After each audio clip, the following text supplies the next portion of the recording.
I think about the fact that in the last couple of weeks, I had the parents of a number of children and young adults who had enormous disabilities come to my office. And being in Virginia, we run a very skinny Medicaid program. Frankly, it's not been very generous.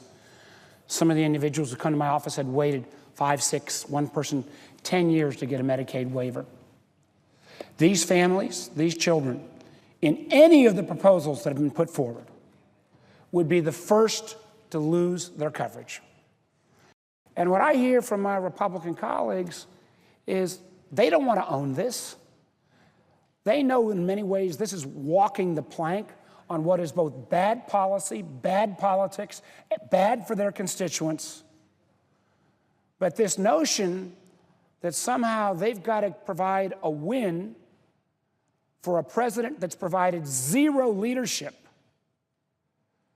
before they can take some kind of August recess is literally the worst reasoning I've heard in my years in the Senate on why to pass a piece of legislation, particularly a piece of legislation that affects a sixth of our economy.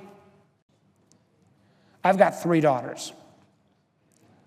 One of my daughters has juvenile diabetes. She's had it for 18 years. Another daughter has asthma and a very strange set of allergic reactions. It's actually had her hospitalized 38 times in the last 40 months. I'm an extraordinarily lucky individual. I knew that both through health insurance and because I had the resources, every time my 2 children got sick, I could make sure they got the medical attention they deserved.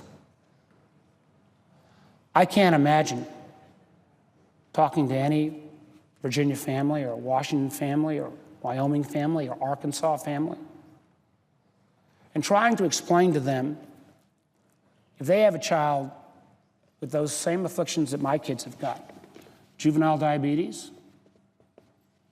asthma and allergic reactions that through no fault of their own cause this number of hospitalizations, how I could somehow say, my kids have got a right to health care, and their kids who've got pre-existing conditions don't have that right.